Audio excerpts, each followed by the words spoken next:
Welcome back to my channel, balik lagi bersama Maidatul Farhi. Oke, kali ini gue bakalan ngasih tips ke kalian gimana sih cara gambar grafik pertidaksamaan. Jadi nanti kalian tuh bakalan sering banget nemuin grafik garis yang ada di diagram Cartesius itu. Jadi nanti arahnya itu bisa bentukannya kayak gini ataupun kayak gini. Jadi dia miring ke kanan atau miring ke kiri, kayak gitu. Nah, di sini itu tipsnya tergantung pertidaksamaannya ya. Misalkan gue punya AX plus BY itu lebih dari sama dengan C. Nah, kondisinya kalau misalkan dia bentuknya kayak gini, nah, kalian bakalan bingung kan mau ngarsir dia itu arahnya ke atas atau ke bawah. Jadi arahnya ke sini ataupun ke sini. Nah, kalau misalnya bentukannya kayak gini, untuk yang lebih dari, itu kalian arsir yang di bawah. Jadi, arsir yang di bawah, yang lebih dari. Nah, kalau misalkan kurang dari, berarti di atasnya.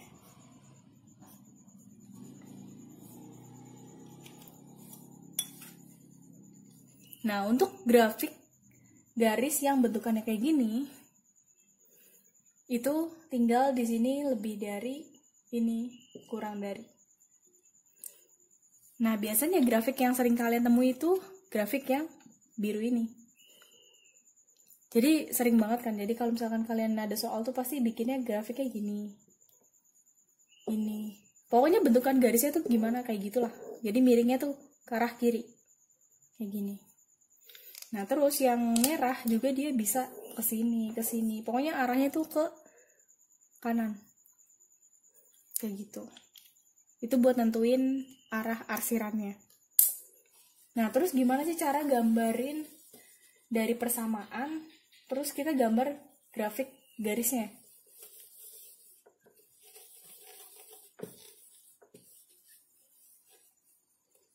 Nah, misalkan kita punya persamaan 2x plus 3y itu lebih dari sama dengan 6. Nah, kalau misalkan kalian mau gambar grafik garis di diagram Cartesiusnya, itu kalian tinggal tutup aja salah satunya. Nah, misalkan kalian mau nyari x nih, ya udah kalian anggap kalau y-nya itu sama dengan 0. Jadi anggap y-nya tuh 0, ini tuh 0.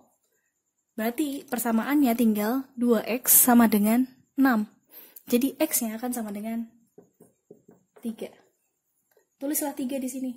3. Nah, ini x positif. Ini ya positif. Kalau misalkan kalian mau nyari y, kalian tinggal tutup si x-nya. Nah, berarti tinggal 3y sama dengan 6. Berarti y-nya itu sama dengan 2. Y sama dengan 2. Nah, terus kalian tinggal tarik garis dari kedua titik itu. Ya kan? Nah, terus arsirannya kemana?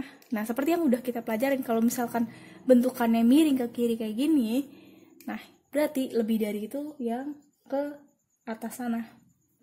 Jadi daerah arsirannya itu ke sini. Daerah himpunan penyelesaiannya ke sini. Nah, biasanya gue pakai daerah himpunan penyelesaian tuh yang diarsir. Jadi ada juga yang kalau misal guru itu ngajarin malahan yang daerah himpunan penyelesaian itu yang malah nggak diarsir. Kayak gitu. Bisa kebalikan lah. Tapi kalian harus pegang salah satu konsep tersebut.